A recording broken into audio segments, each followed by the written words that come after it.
This is a CBER session where we are doing something special. We're going to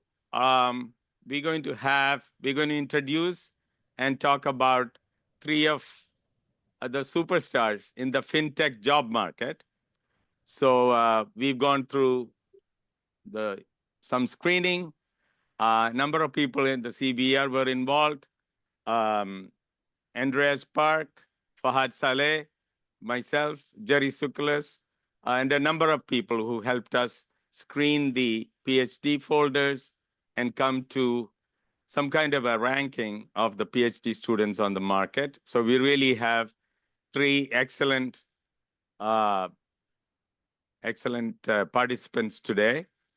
They're going to talk about their PhD work. So before I get into the protocols of all the three presentations, I'm going to have Fahad introduce the three candidates, the three participants for today. Fahad, can you? Owing to time, maybe let's just keep it brief so that we can give the time to the presenters. And so I'll just introduce them iteratively. Our first speaker is going to be Moty Moravvej, who is a PhD student at the University of Calgary. And so each speaker is going to have approximately 30 minutes, including Q&A. Feel free to put questions in the Q&A as they're presenting, and if they have any time at the end, then we will also take questions individually. But with that, Moty, why don't you kick us off? And thank you for being here. Sure, thank you so much.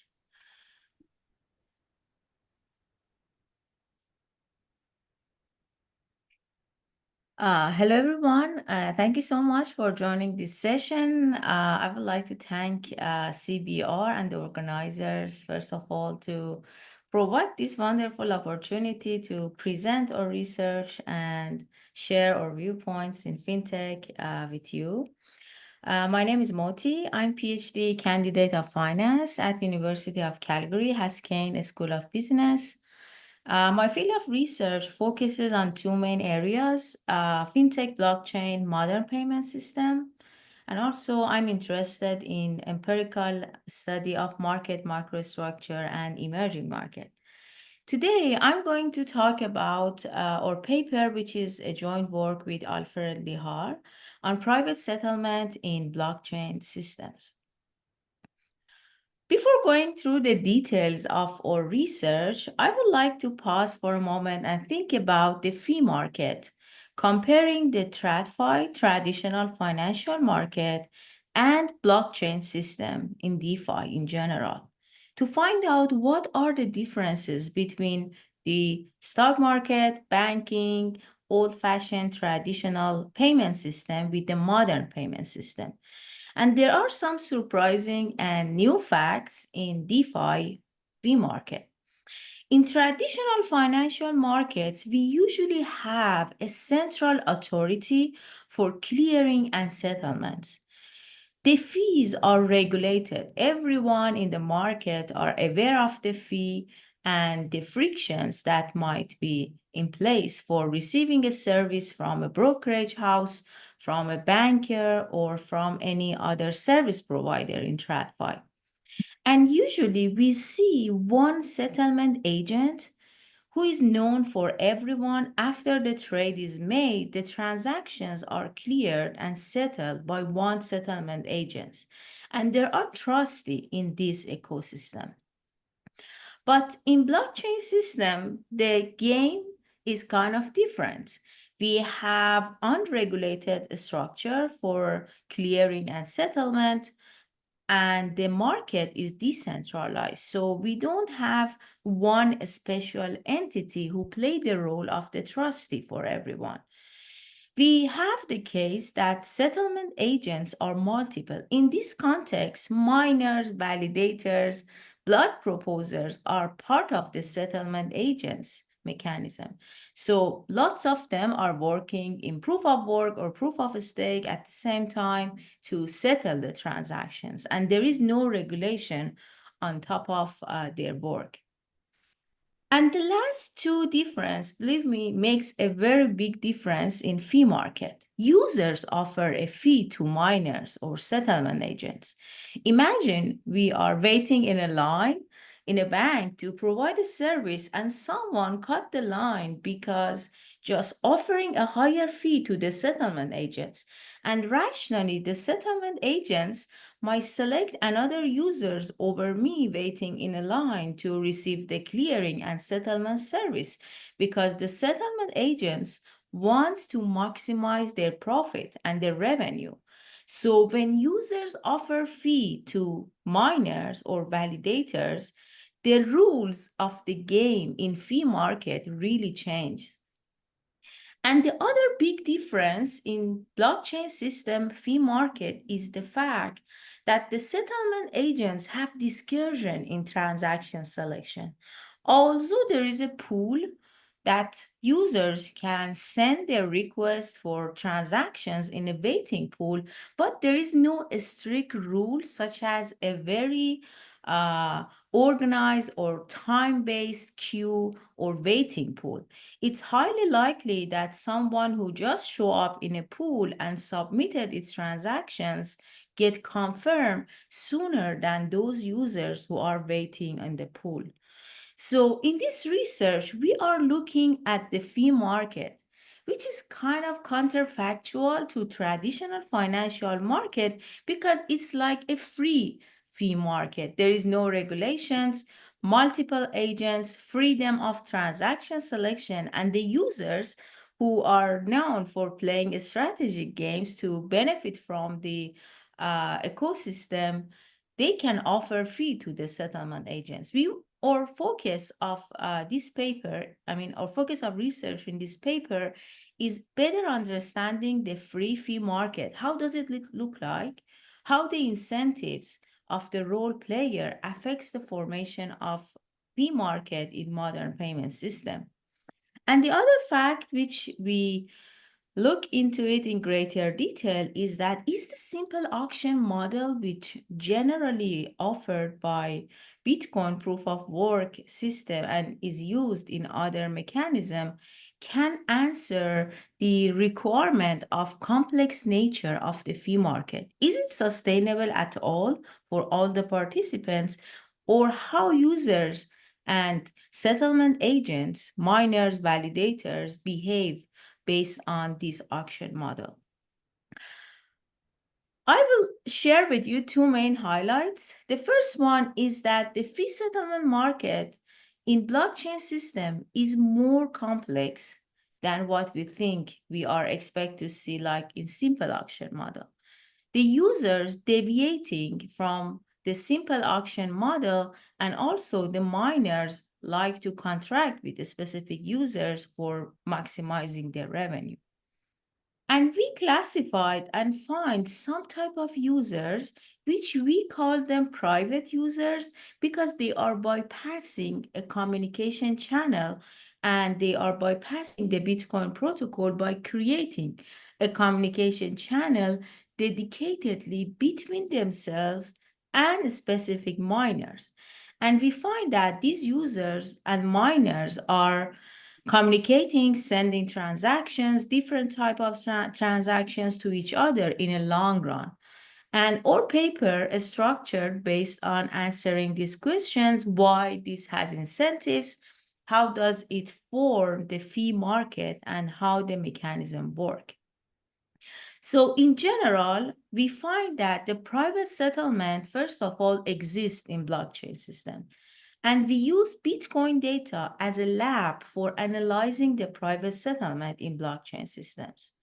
And when the users bypassing the Bitcoin protocol, they should have some incentives. They do not enter this game or procedure with no profit.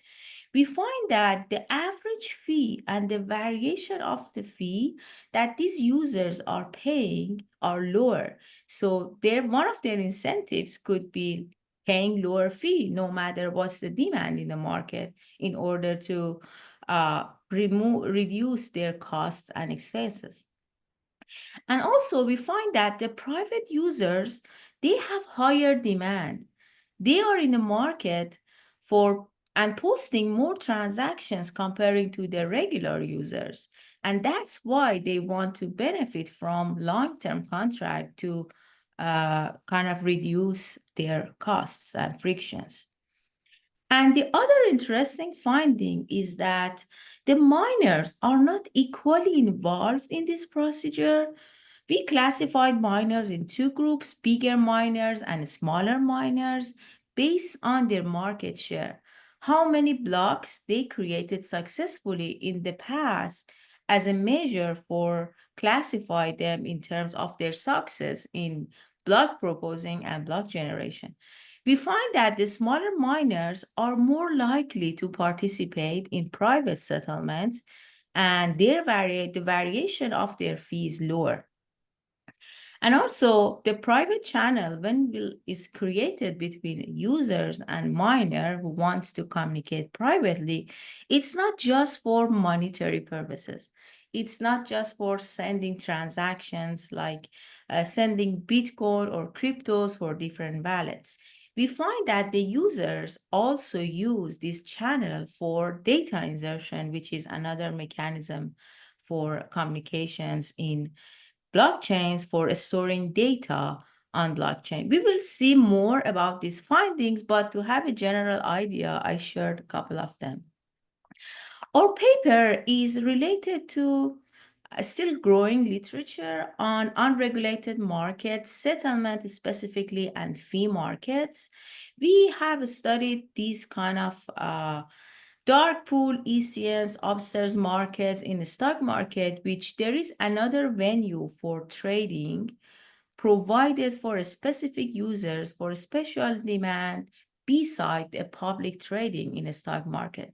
But the difference between the stock market procedures and the crypto is that the reason that this type of venues, again, publicly created for specific users and everyone are aware of that, is to reduce the costs and also reduce the price impact that dark pools with big institutional investors or big bulk of trades, they cannot affect the price in the market.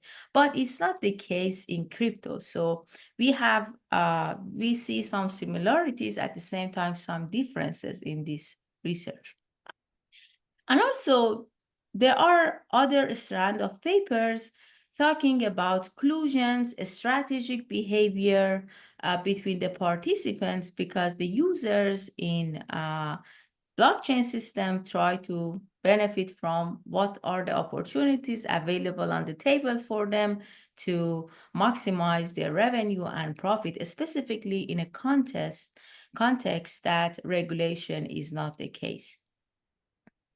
First of all, let's talk about how we find private users and private transaction. As I mentioned, we used Bitcoin protocol and Bitcoin dataset, which we created as a lab for finding out, is there any transaction that is bypassing the Bitcoin protocol and why?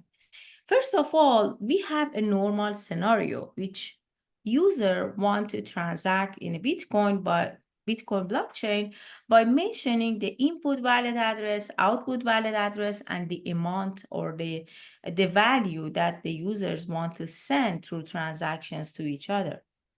So in a normal scenario, the users are sending their transactions to the memory pool. Memory pool will be broadcasted to all the nodes in the network, and the nodes, all participants in terms of miners or validators, can receive this data and update the information of waiting transactions on their side. And in proof of work protocol, all miners are trying to solve this problem for building and proposing a next block, and they are trying to solving a hash problem. And when the miner find the opportunity to look into the mempool, they rationally select transactions with higher fee, because users, in terms of demand, congestion, their willingness to pay, they can offer fee freely to the miner.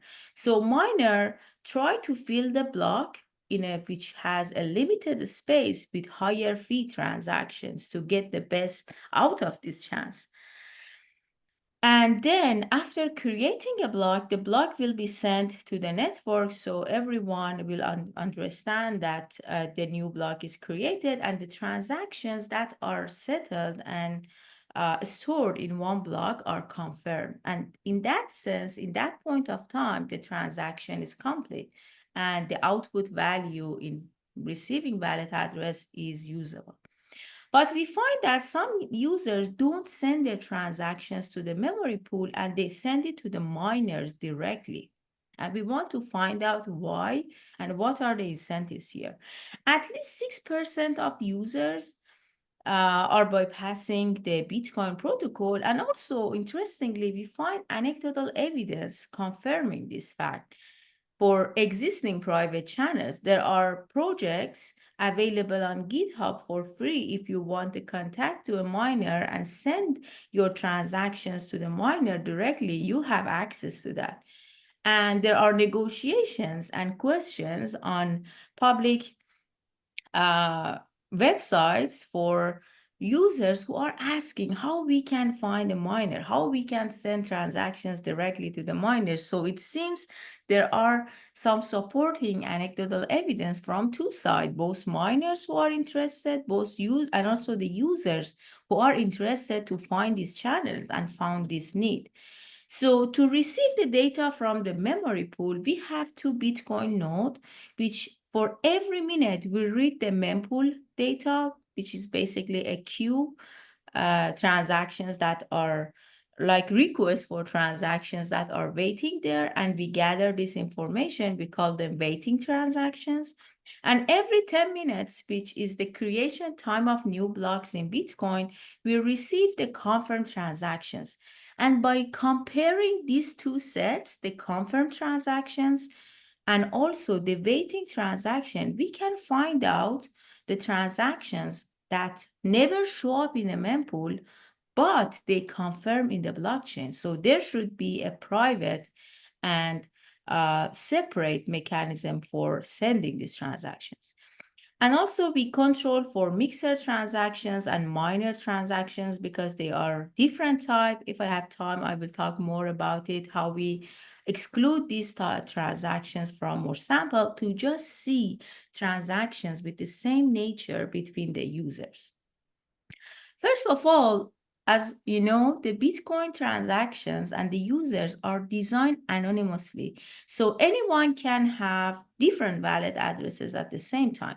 So first we looked into the ways and implement our program based on union find algorithm, which is very well known in computer science, to classify transactions to users based on mutual input address. Because if a user has a private key to submit one input transaction and then use the same input wallet address for other transactions, by finding these transactions and mutually matching them one by one in a recursive manner, we were able to classify 58 million users out of 3 million valid address. So we have a good proxy for finding out the users behind this transaction, although we still don't know who are they because there is no KYC there.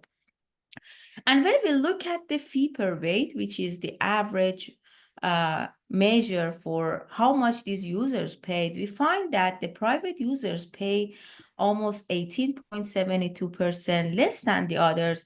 And if a user have at least one transaction which uses exclusive channel, almost 90% of transactions for this user is sent by using this channel. So seems that the users dedicatedly created this private channel for specific needs. Before looking at the empirical findings, this story really fits with a risk-sharing model, because there are at least two factors contributing in uncertainty and risk in miner revenue. The first one is the probability of winning the next block, specifically in proof of work. Everyone are trying, they have different computational power. They might find a chance to next the block or might not, but everyone use energy and cost. So it's not guaranteed that the next block is granted to which miner.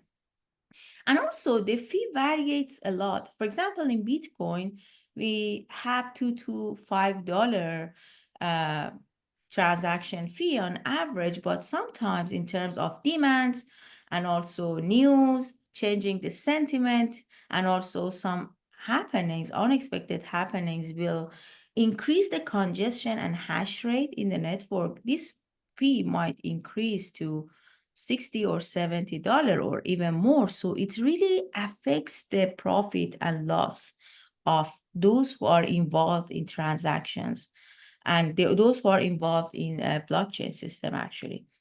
So the miners which have a greater market share, in a long run, they can benefit from intertemporal diversification.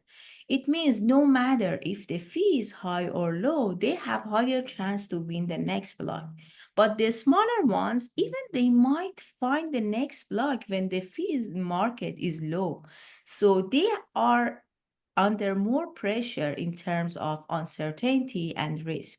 So we simply compare the profit of regular miners based on the number of blocks they create minus the loss that they might face with those miners who solely involve in private transactions and they have a fixed fee revenue contract with the specific users. And we find that looking at the indifference curve for fixed revenue private contract, we find that the size of the miner is a contributing factor. Those who are smaller, they have more motive for risk sharing and also for kind of incentivizing the users. They are open to offer less fee payments and compensate in a long run. Excuse me. In this section, I'm going to talk about our empirical finding, trying to analyze more about the story and our hypothesis. The first one is looking at the average fee. We use the fee per weight as a measure for opportunity cost of a transaction because each block has a specific a specific space. So it really depends on strategy of the miner, how miner wants to fill this block. But in general, they like to select transactions with higher fee and lower size. And we find that the private users, which we tag them with a dummy, variable, the private users in general are paying lower fee on average. And also the variation of fee is lower, specifically for those users who are posting more transactions. This is pretty much like the idea of wholesale and retailer. If someone can have a contract as a wholesaler for a longer period of time, then this user can benefit from longer term discounts, and then the miner who is confirming the transactions is sure about receiving transactions and kind of guaranteed revenue. And also we looked into the distinct miners per private users. In general, the private transactions are confirmed by only one miner, which is statistically highly unlikely in a competitive market. For normal ones, it's like 9 to 10 miners. So this is another fact confirming the story and the hypothesis that private users usually communicate with one miners. And the transaction of private users are more regular.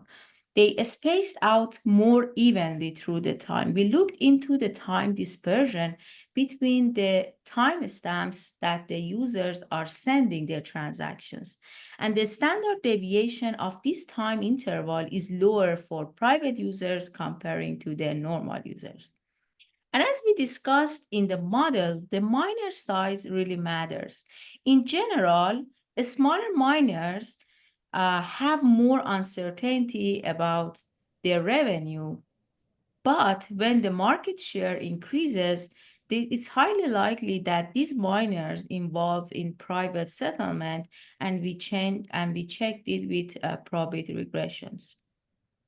And also data insertion is a mechanism for inserting arbitrary data to the blockchain. And we find that when users and miners are communicating privately, not only they use the transactions for monetary purpose, they use this type of communication for inserting data in the blockchain. This can be used by meta layer or side chains that also send their transactions regularly to a Bitcoin blockchain, but they don't like to hold it to send it for every transaction. In this part actually is very interesting for me because we add a robustness test to support our finding, and also a couple of these tests received when we were presenting this paper in conferences, the great discussion we had. So to address one of a very interesting questions that we received, we add this test. Because we could say maybe private transactions are paying lower fee because they are waiting longer in the mempool, which seems rational. If I wait longer, I might pay lower.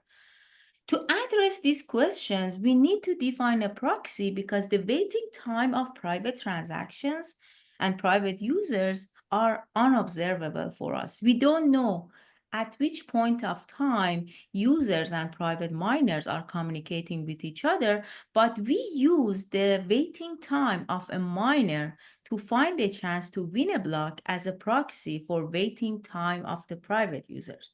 And in this sense, we select the transactions, normal and private, in the same temporal location based on 6 blocks, 3 blocks before an incident, 3 blocks after a specific time. And based on that, we look into the fee which is paid by private users. And again, we find that for users who are waiting at the same amount of time approximately, again, the private users are paying lower fee. And the next test look into the variation of the fee in the block. Moty, sorry to interrupt, we're running a little behind on time. Could you just take the Sure. next few minutes to conclude? Yes, sure. Yeah, actually, to wrap up, I mean, feel free to finish the point that you were making, but just take the next few minutes and conclude as naturally as as you would like. Sure. Thank you so much for letting me know. Yes, the block fee is another measure which we looked into to kind of check this hypothesis. If users are paying lower fee and a block is filled with more transactions that submitted privately, so if the block variation of the fee in each block is lower or higher. And again, we see that the block fee variation and also the miner fee variation, both are lower if they are confirming private transactions. And the last point which I want to mention is the opportunity set of the miner. I really like this figure because it's one sample showing that how miners are selecting transactions from the ones that are available in a mempool and how they are filling the block. In general, miners missing some opportunity for selecting transactions with higher fee, and they ignoring the available transactions on the memory pool by selecting transactions with lower fee. So we use a proxy which is called percentile difference between waiting and private quantiles, and we find that those who are involved in private transactions, they are ignoring the shorter time profits to compensate in a long run. And our miners always have enough available waiting transaction with higher fee, which they didn't actually select them. So to wrap up, our paper provide evidence that settlement market diverge from competitive auction model, which is proposed basically based on Bitcoin protocol and the very first paper for Bitcoin. And because the settlement, although it's designed, the system is designed to be anonymous and transactional, still economic incentives play a crucial role in this market.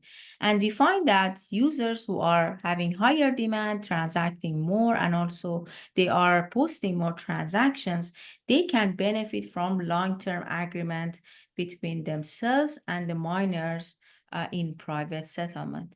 Thank you so much for your attention, and I would be happy to take questions. Thank you.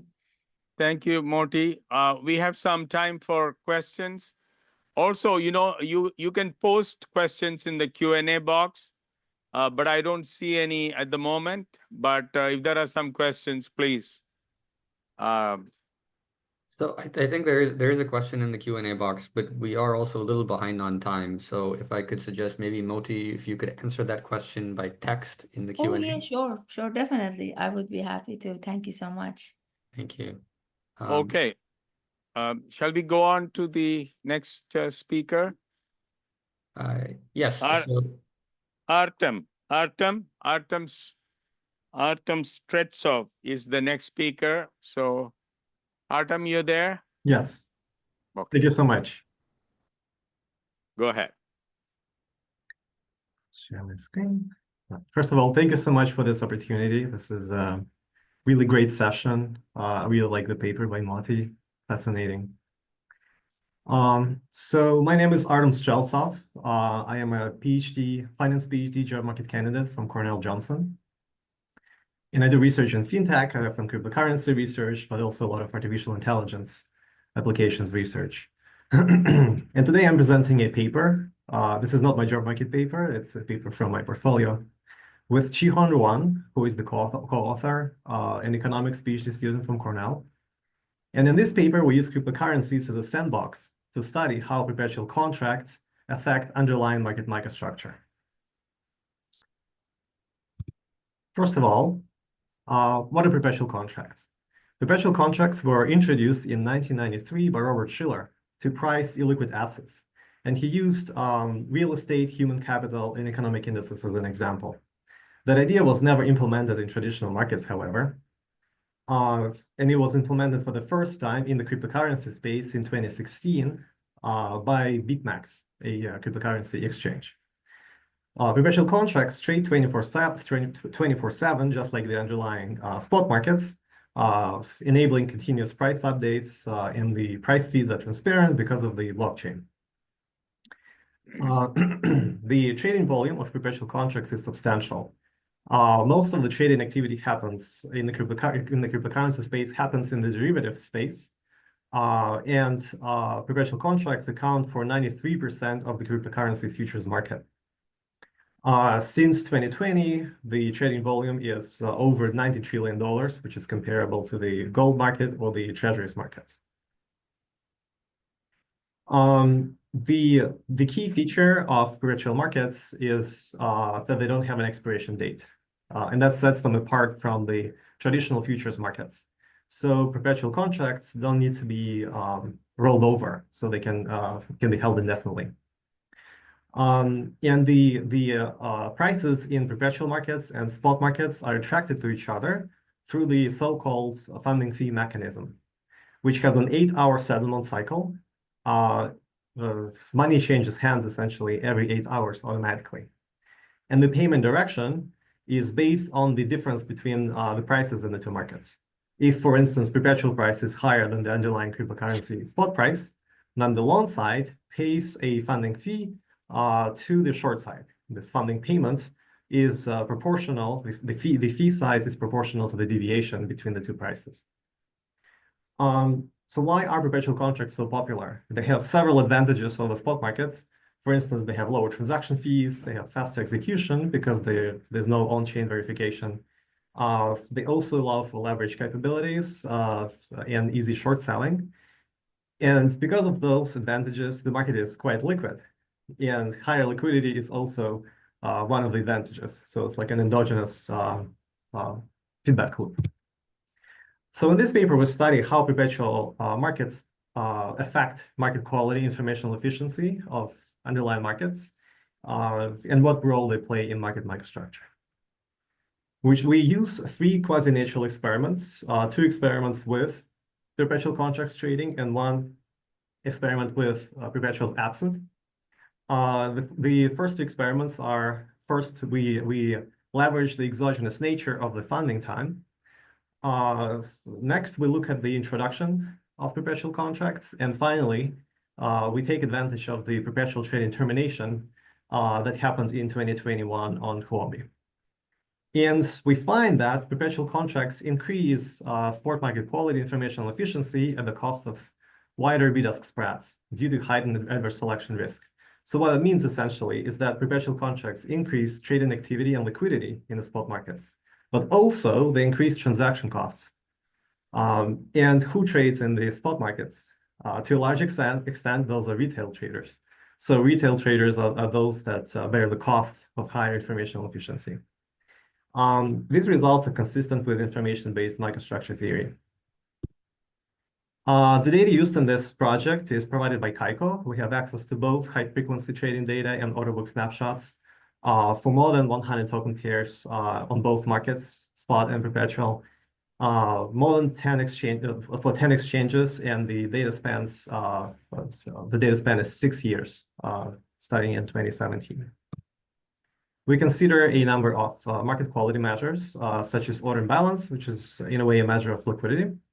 We also use the volume synchronized probability of informed trading to measure toxicity and adverse selection risk. And percentage quoted spread is our measure of transaction costs, which is just the bid-ask spread divided by the midpoint.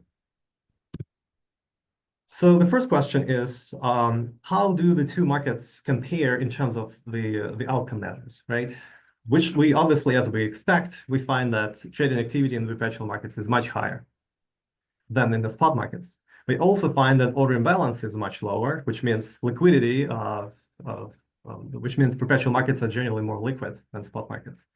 But what is interesting is that at the same time, probability of informed trading, VPIN, is 31% higher in perpetual markets as well. So while perpetual markets are more liquid, they also have higher adverse selection risk. And that leads to higher transaction costs. We find that transaction costs in perpetual markets are 14% higher than in the spot markets on average, right? Those are averages. So first, let's talk about this perpetual funding times, right? As I mentioned, every 8 hours, because of this funding fee mechanism, money changes hands automatically. And sophisticated traders know about this, right? That this happens, and they're more likely to trade strategically around funding times to rebalance their positions, arbitrage away the differences between the 2 markets in terms of price, and earn funding payments. We confirm that that is the case by first plotting, as you can see on the right, this is the trading pattern within each 8-hour window. And as you can see, immediately after, at time 0, immediately after funding time, and immediately before funding time, there's much more trading activity happening in the perpetual markets than in between the 8-hour window. So this means that sophisticated traders are indeed bunching around funding times. We also confirm that this is not uniform using the Cressy-Reed power divergence test. But what is interesting is that a very similar pattern happens in the spot markets. So perpetual market funding times also induce the same trading pattern in the spot markets as well, the same W shape in terms of trading activity. But then what is even more interesting is that if you look at probability of informed trading in the spot markets, it's the same W shape. So spot markets become more toxic around funding times from the perpetual market funding times. And then if you look at bid-ask spreads, they also are wider around funding times. So transaction costs also go up in the spot markets around perpetual market funding times. But now let's confirm this statistically, right? So we run a simple treatment effects regression with exchange token fixed effects, time fixed effects. And the treatment window we consider is 1 hour after funding time, 1 hour before and after funding time, and 2 hours before and after funding time. The way we compute the outcome is essentially a ratio relative to the non-funding time average immediately before. So this way the beta, which is the treatment effect, will give us the percentage change relative to period immediately before. And here are the results. So we find that perpetual market funding times increase spot market dollar volume or trading activity by 50%. They also, by 4.5%, decrease the order imbalance, so they increase liquidity of the market. But also, they increase by 17.4% the probability of informed trading, and by 3.1% transaction costs. So we confirm that indeed those effects are statistically significant, what I just showed you in pictures. And these effects are enormous economically. So that was a binary effect, right? Whether a funding time has happened or not. We can also use a funding rate as treatment dosage. So we replace the binary treatment with funding rate from the period prior to the funding time. And in the last column, first we confirm that indeed, the larger the funding rate, the larger the deviation, the larger the effect. So the larger the role perpetual markets play in informational efficiency. The second to last column, on the other hand, shows that adverse selection risk is particularly high when the price in the spot market is greater than in the perpetual markets. And this essentially shows the benefits that perpetual markets have in allowing leverage and short selling in terms of providing informational efficiency. Now let's turn to perpetual contract introductions. So we identify 95 introduction events on 3 exchanges for 75 token pairs. This is just data availability, simply. And we run a staggered differences and differences regression using the Callaway and Santana estimator, which is the golden standard in staggered different diff settings. And we'll look at monthly averages of outcomes for each token exchange. So first, to confirm parallel trends. No parallel trends prior, the parallel trends hold, no pre-trends prior to the introduction, as you can see in terms of dollar volume. And there's a jump immediately after an introduction. Next, this is the transaction costs. Before the introduction, no pre-trends. And then immediately after the introduction, transaction costs go up. And here are the results, right? So we find that dollar volume goes up, indeed. Order imbalance goes down, so liquidity goes up again, as we just saw in the regressions from a different experiment. But also, probability of informed trading goes up by 1.1 percentage points. And transaction costs go up by almost 1 percentage point as well. So relative to the pre-introduction average, the effects are as follows. There's a 146% increase in trading activity. There's a 16% higher probability of informed trading, and there's a 200% greater transaction cost on average, following a perpetual contract introduction. Finally, what about the reverse effect, right?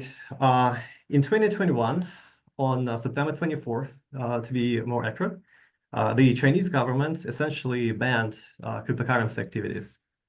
Huobi is a major Asia-focused exchange, and they were pretty quick to announce that they will be complying, and they will start by terminating perpetual contract trading on October 28th. But spot market trading still continued at that time. And so we use Huobi as a traded exchange and use other exchanges such as OKX, Binance, Buybox, and KuCoin to construct a synthetic control.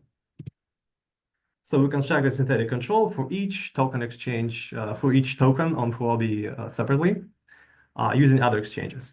So before the announcement by the Chinese government, we use 1 month before to essentially find this optimal vector that would reconstruct the outcome of interest for each token in question. And then we apply this optimal vector post-termination to determine the post-counterfactual. And then we just run a simple differences and differences regression. You've all seen this setting before. So regarding the pre-trends, so this is order imbalance, I believe. Yes, order imbalance. No pre-trends prior, and then order imbalance jumps after the termination of perpetual trading. So liquidity worsens. And then this is in terms of trading volume. Trading volume also drops following the termination. And these are the regression results. So as promised, right, we find that indeed dollar volume goes down following perpetual trading termination in the spot market. And then also order imbalance goes up, which implies worsened liquidity as well. But then also transaction costs go down following perpetual contract termination. Right. So what are the takeaways from the 3 experiments? What we have seen is that perpetual contracts increase spot market quality, informational efficiency. So essentially, they increase trading activity. They make markets more liquid, but they also make markets more toxic to market makers. And market makers respond to this by widening bid-ask spreads and increasing transaction costs. We attribute this effect directly to the perpetual market funding fee mechanism.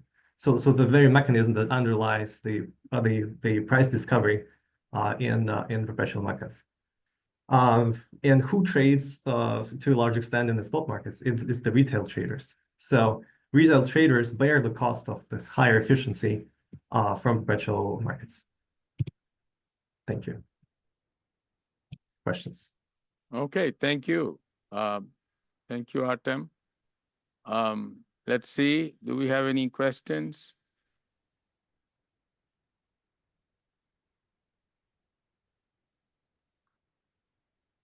I'm not seeing any questions. Are there?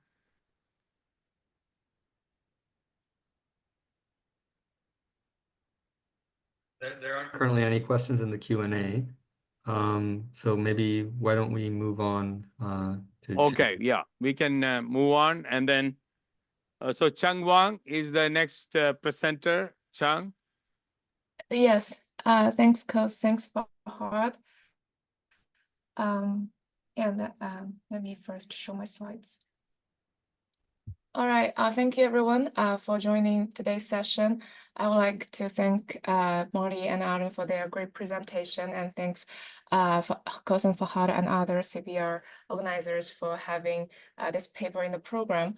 My name is Qiang. I'm a PhD candidate from Penn State University.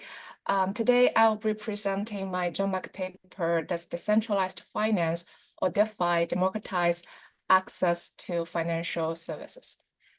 So my understanding of democratization of finance is to make financial services broadly available. This aligns with the goal of DeFi. So to be more specific, DeFi aims to facilitate financial inclusion, equality, and democratization. So this paper tests DeFi's goal in achieving these goals by looking at one of the largest DeFi applications named the DeFi lending. So DeFi lending automates borrowing and lending process on the blockchain without the need for centralized intermediaries. So what is DeFi lending? If we think about bank lending, for example, for banks in the United States, depositors make deposits in the US dollar, and in return, they earn interest in US dollar. From the borrowing side, borrowers, they can provide documentation to verify their creditworthiness, or they could provide collateral to back to secure their loan positions. For example, borrowers could use their real estate properties as collateral. In margin trading, borrowers use the securities as their collateral. In repo transactions, borrowers could use treasuries as collateral. And after a bank or the centralized intermediary conduct credit risk analysis, they could issue loans, and borrowers, they pay interest. So how DeFi lending differs from bank lending? First of all, DeFi lending operates as a global market. It can be deployed anywhere. Anyone with an internet connection can participate on those platforms. It heavily relies on collateral at the current stage. So depositors, they make deposits in cryptocurrencies, and in return, they earn interest in cryptocurrencies. DeFi lending platforms will not do credit risk analysis, but they ask for collateral. So anyone with collateral, they can borrow from those platforms. The majority of the collateral now is in the form of cryptocurrency, but it is not necessarily to be cryptocurrencies. Recently, we have seen several platforms have started to accept tokenized treasuries as collateral. After borrowers provide sufficient collateral, they receive loans from DeFi lending platforms and they pay interest. And all of those are in cryptocurrencies. Now, one thing I would like to point out, the borrowers in this market, they face the same collateral requirements and they pay the same borrowing cost.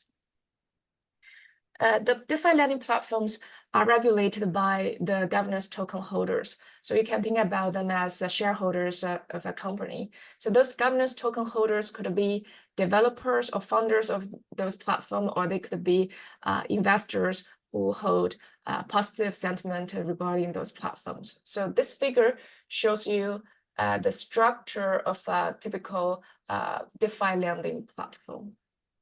Okay, after I talk about the structure for DeFi lending, so let me go back to the motivation of this paper. As argued, DeFi has this potential to make financial services broadly available. It reduces the reliance on centralized intermediaries. It can be deployed anywhere, so anyone with an internet connection can participate. To be more specific, it can provide access where jurisdictional barriers are present. It grants investors access to markets that are inaccessible or costly to entry. And this market does not require documentation such as credit scores or proof of income for users without long credit history. It could be very challenging for them to borrow in the United States. On the other hand, at current stage, DeFi faces challenges in incorporating information. So from the banking literature, the information is crucial for credit decisions. Without information, DeFi lending requires loans to be over-collateralized. The majority of the collateral is in the form of cryptocurrency. So as we learned, the prices of cryptocurrencies are highly volatile. So it is easy to imagine borrowers without sufficient collateral, they could be excluded in this market and they would face financial constraints in this market.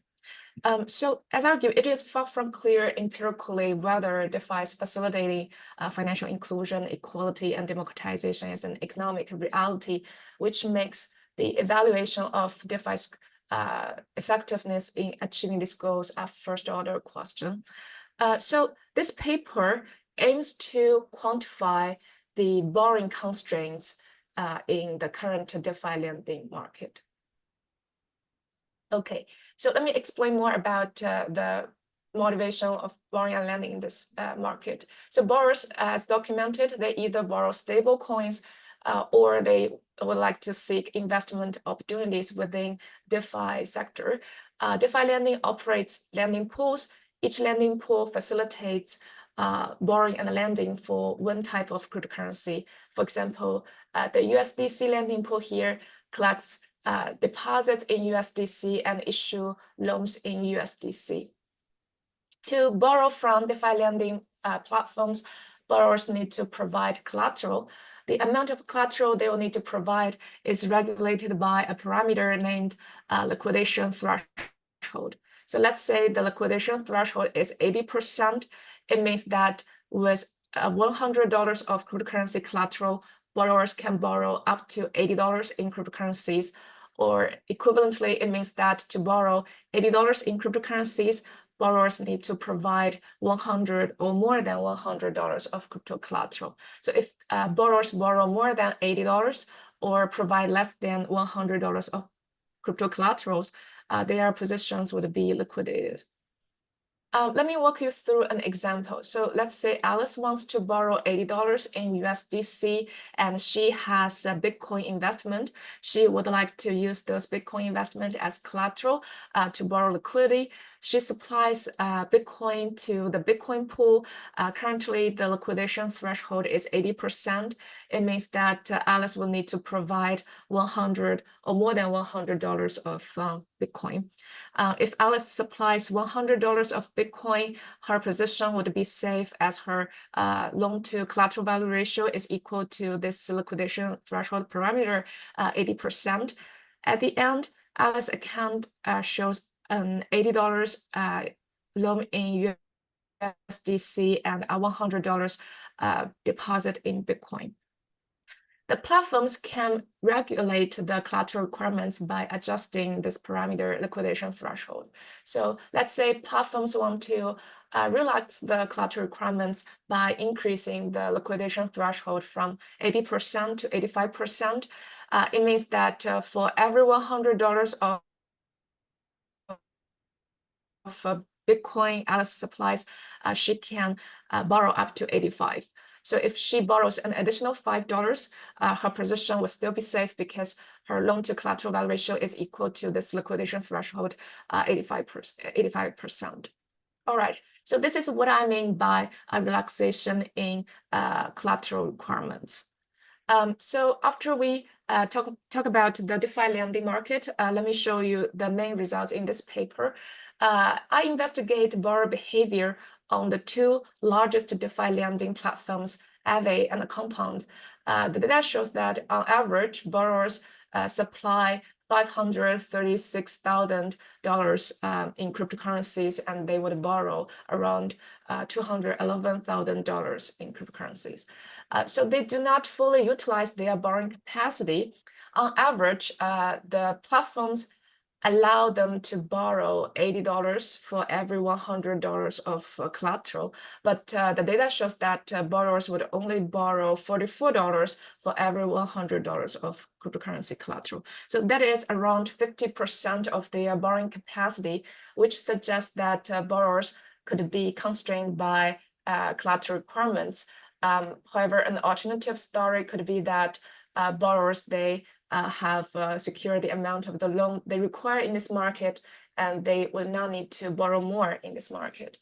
So I utilize events where platforms relax those collateral requirements to answer this question.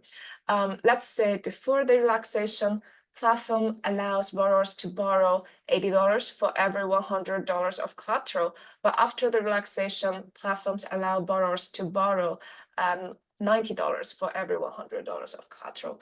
So if borrowers, they increase borrowing, it suggests that before the relaxation, borrowers, they are constrained by the collateral requirements. However, if they do not respond to the relaxation events, it suggests that they are satisfied with the amount they have borrowed, and they would not need to borrow more in this market. So the data shows that borrowers would increase borrowing after the relaxation events, and the economic magnitude is this. So let's say the platforms allow borrowers to borrow an additional $10 after the relaxation, and they would borrow an additional $3. The last test in this paper, I examine whether or not DeFi lending provide equal access to financial services. So the current design, it can be accessible, it can be deployed anywhere, and we can access those platforms without barriers. But the borrowers in this market, they face the same collateral requirements, they face the same borrowing costs. However, the over-collateralization design here is more likely to exclude borrowers without sufficient collateral. And I use the leverage ratio to measure the amount of collateral borrowers provide on the platform for each dollar of their loan position. So high leveraged borrowers, they have relatively low amount of collateral on the platform. I find that collateral requirements disproportionately affect those highly leveraged borrowers. Highly leveraged borrowers, they borrow more and raise leverage further, and the borrowers with low leverage, they do not respond to the relaxation events. Okay, so the empirical design. Isolating this, the effects of collateral requirements could be challenging. The first point here, shocks to collateral assets could lead to adjustments in collateral requirements and influence borrower behavior simultaneously. So I address this concern by comparing borrowers using the same collateral asset, but subjected to different collateral requirements. So let's say there are two borrowers named Alice and Carol. Both of them have Bitcoin investment, and they would like to use Bitcoin as collateral to borrow liquidity from DeFi lending platforms.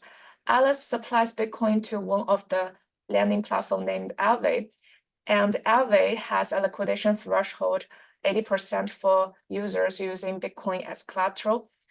Carol supplies Bitcoin to another platform named Compound, and Compound has the same collateral requirements. The liquidation threshold is at 80%. However, later on, Moravvej relaxes this collateral requirements by increasing this liquidation threshold from 80% to 85%.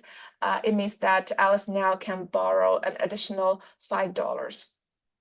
I compare Alice with Carol, and this design could control for any collateral level shocks, such as Bitcoin volatility, Bitcoin return, because those collateral level shocks are invariant to borrowers in the trade and control group. The second challenge could be reverse causality. What if the increased borrowing demand incentivizes platforms to relax collateral requirements? So to address this concern, I test the borrower responses at 3 stages of proposal. So to relax the collateral requirements, platforms would need to first create a proposal, and this proposal will enter a discussion stage. After 2 to 9 days of discussion, this proposal will enter a voting stage.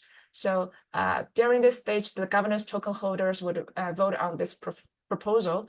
At the end of the voting stage, if a proposal obtains a majority of affirmative votes and obtain a predetermined quorum, and this proposal would be successful. If the proposal does not meet those requirements, this proposal would be rejected by the platform.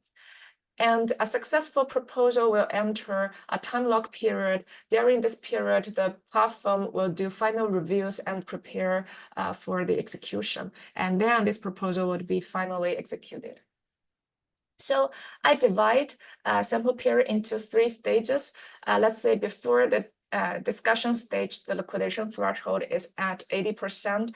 And from discussion to execution stage, during this stage, the platform is still discussing this proposal and voting on this proposal.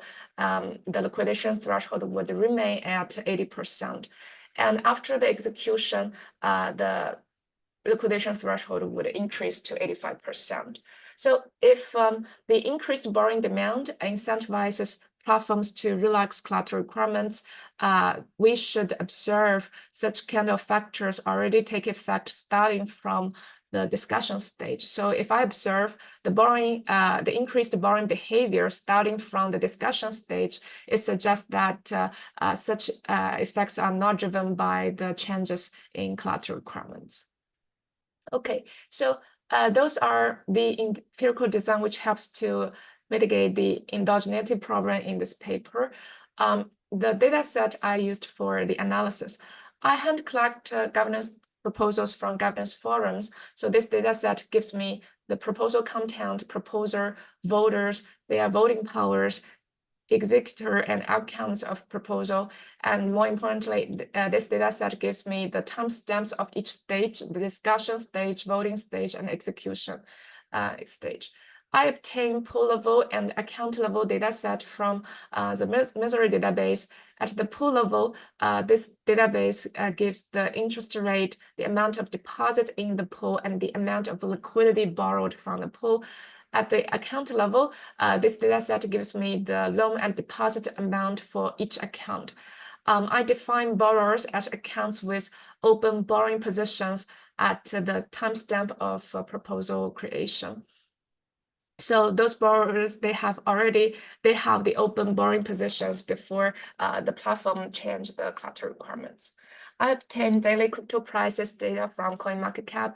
At the end, I construct weekly balances during a 7-week window around execution. The sample includes around 466,000 borrower week observations across 14,000 borrowers. So there are 9 proposals in my sample. The first proposal was initiated by Compound. Compound aims to relax the collateral requirements for users using USDC as collateral. To do that, they increased the liquidation threshold from 75% to 80%. And this proposal was first discussed, the platform started to discuss this proposal on October 25th in 2021. And after 2 weeks of voting and the discussion, this proposal was finally executed on November 9th in 2021. The last proposal in my sample was initiated by Moravvej. Moravvej aimed to relax the collateral requirements for users using Bitcoin as collateral, and the platform started to discuss this proposal on October 7th in 2022, and this proposal was finally executed on October 15th in 2022. Okay, summary statistics. So on average, borrowers, they supply 536,000 cryptocurrencies, and they would borrow around $211,000.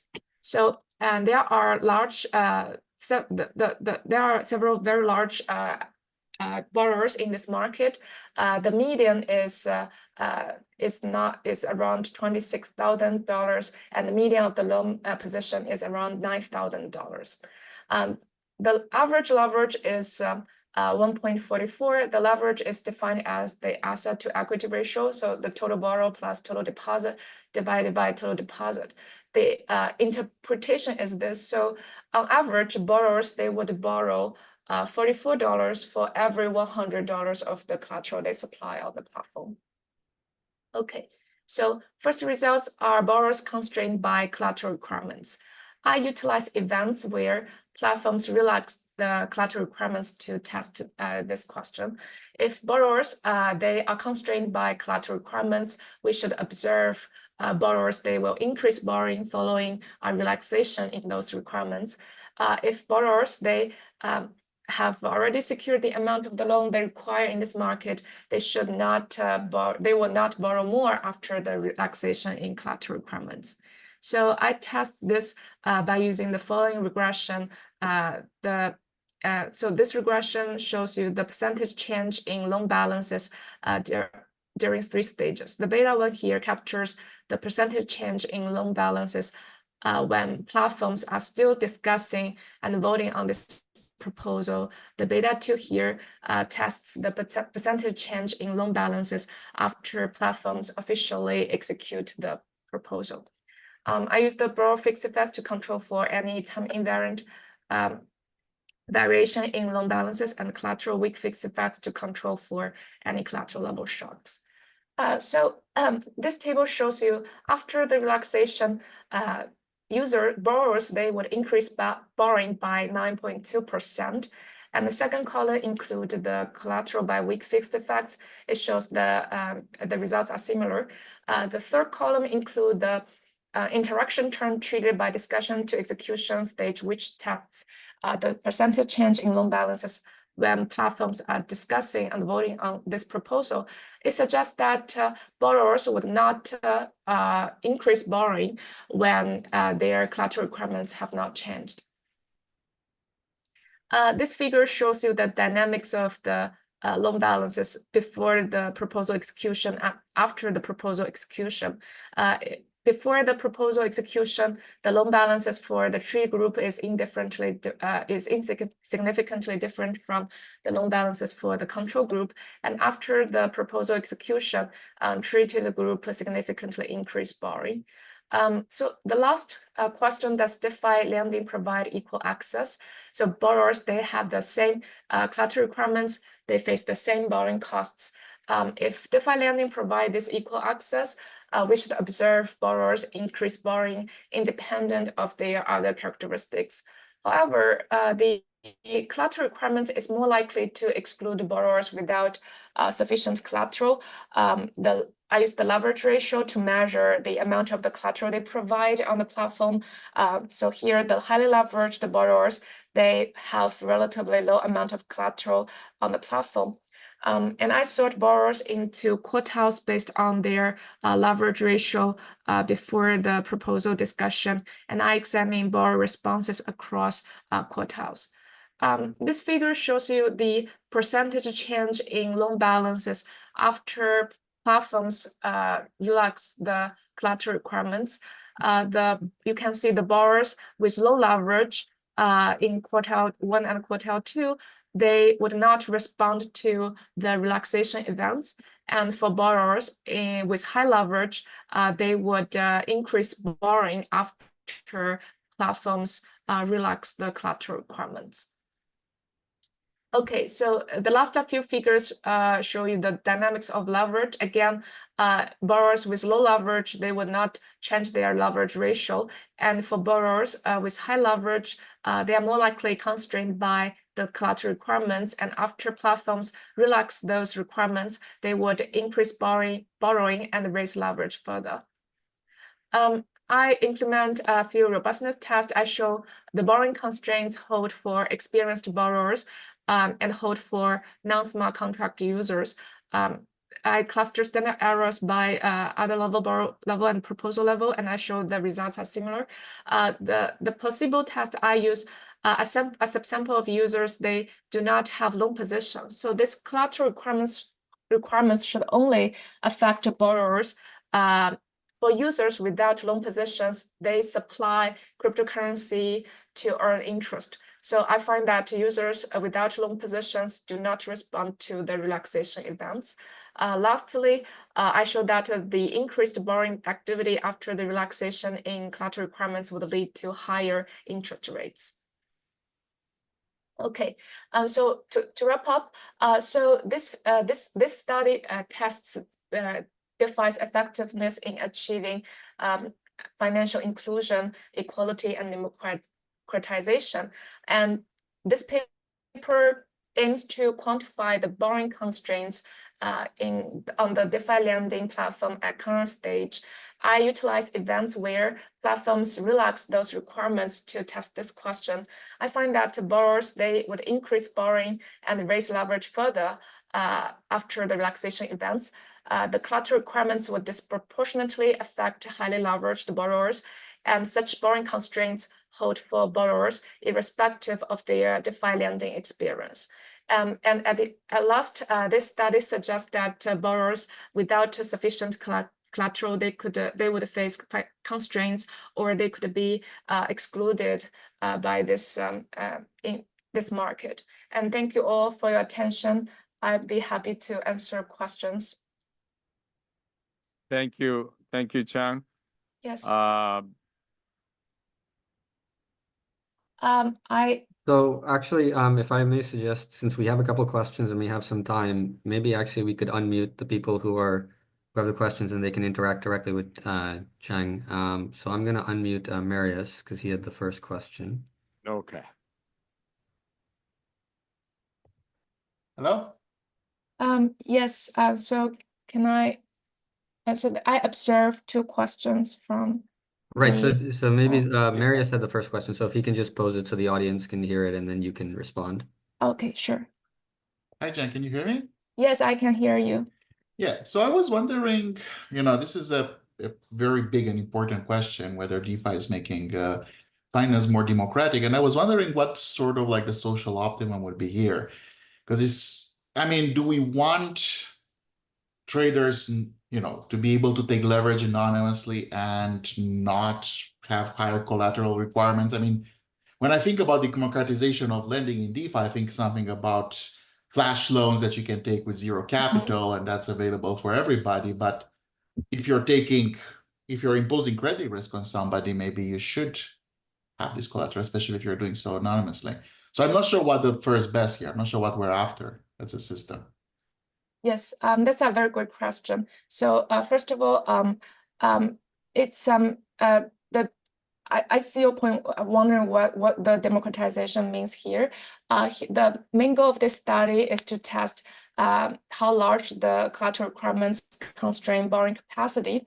At current design, the the majority of the collateral accepted in the DeFi lending platform is in the form of cryptocurrency. But we don't know, the cryptocurrency prices are very volatile. We don't know how much the current design constrain borrowing capacity. So I agree with you. If it could be, it's a very big question. For other designs, for example, flash loans, how large it could democratize access to finance. For other design, for example, recently several platforms have started to accept tokenized treasuries.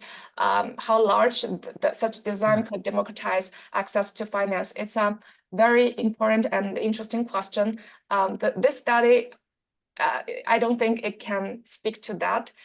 This study points out, quantifies the extent to which the current design, the cryptocurrency collateral, the current design of the DeFi lending constrained borrowing capacity.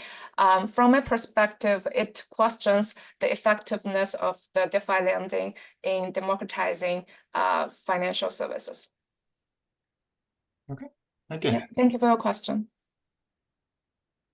So there are a couple of more questions. right. Qiang, the next question seems more of a detailed question, so maybe you can take it directly. The question is, how are you sure that the loan balance change is due to the change in the constraint rather than the change in the pricing? Okay, so okay, so the question is how can we say this is due to the change in collateral requirements, but not the changes in the price? I see. So I implement several tests to control for the prices of the collateral. So for example, I compare borrowers and I compare users using the same type of cryptocurrencies as collateral. So any changes in prices would be the same for the treated and control groups. From the loan side, so most of borrowers in this market, they are borrowing stable coins. So over 90% of the loans are in stable coins. So the stable coin price would always be $1. So from the loan side, I don't think the prices would affect their decisions differently in the treated and control group. Okay, and so maybe for Ganesh, I'll again unmute him and he can ask his question. Yes. Sure, thank you. Yeah, Qiang, just a question on kind of what are the motivations behind these proposals? Like, are the users that are kind of voting the ones that are more leveraged? And after these proposals and the constraint changes, did the borrowers that increase their leverage also end up liquidating more?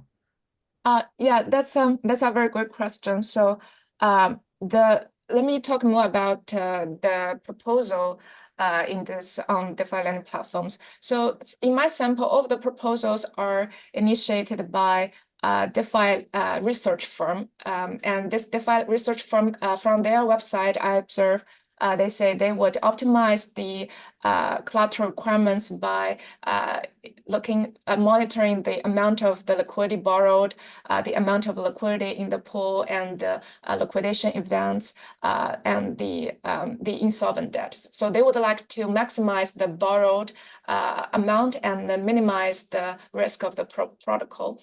Those DeFi lending firms, they propose to change the collateral requirements. And for the voters, I observe those voter address are not the active depositors or lenders in this market. So they are large token holders from my perspective. And the last point is are there liquidation? Would the relaxation in collateral requirements, would it lead to more liquidation events? I have not tested that, but I could definitely test this question.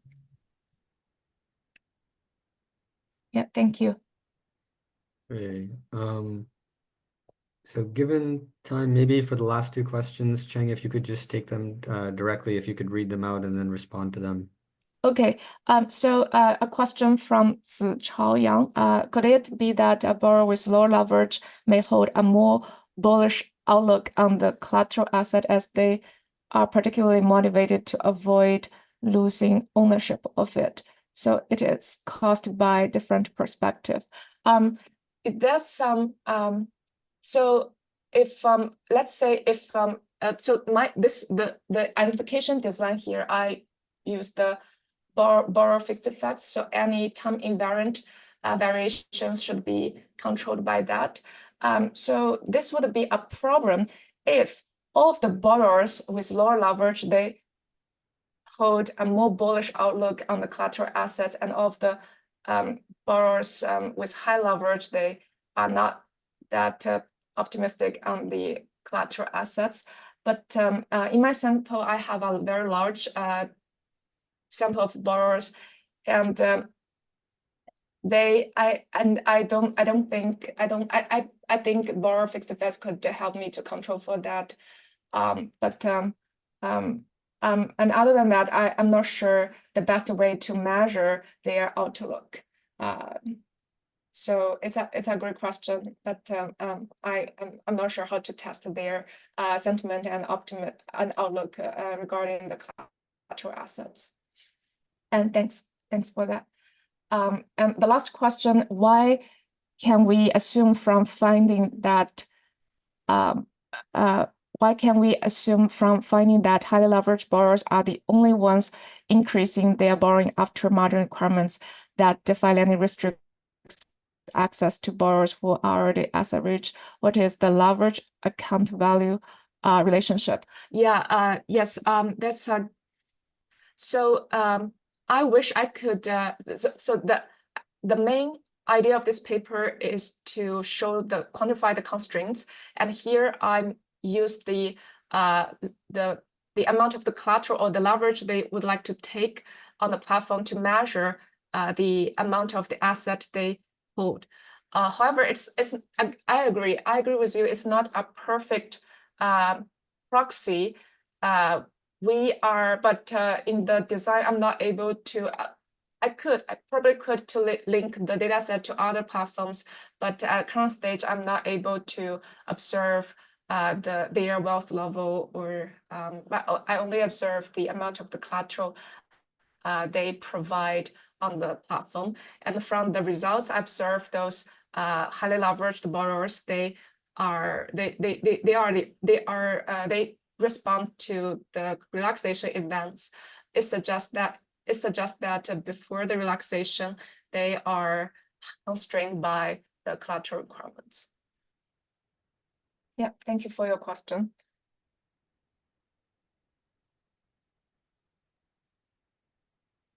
Okay. Thank you all very much. So I want to now we are getting to the end of the session. So let me say 2 or 3 things. One, well, thank you all for presenting your work in an excellent fashion. And, I'm also curious as to how your job market is going. So I make it a point to, send me an email. Let's get together. I just want to know how your job market is going up to this point. Yeah. So that's something you should do. And so I want to thank you all. And I also want to thank the attendees and who asked many good questions and everything like that. Do you guys have any questions or comments at this point? Yeah? Okay. In that case, I just want to thank you, and I want to close the session.